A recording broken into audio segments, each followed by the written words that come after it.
ॐ सोमनाथाय नमः। ॐ मल्लिकार्जुनाय नमः। ॐ महाकालेश्वराय नमः।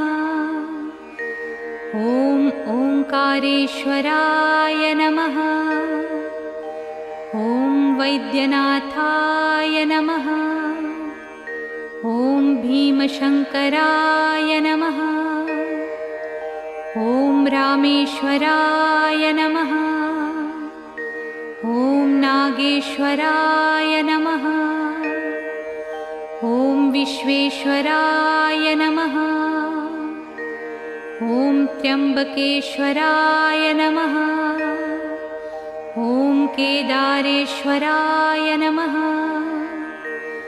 ॐ भुस्मेश्वराय नमः।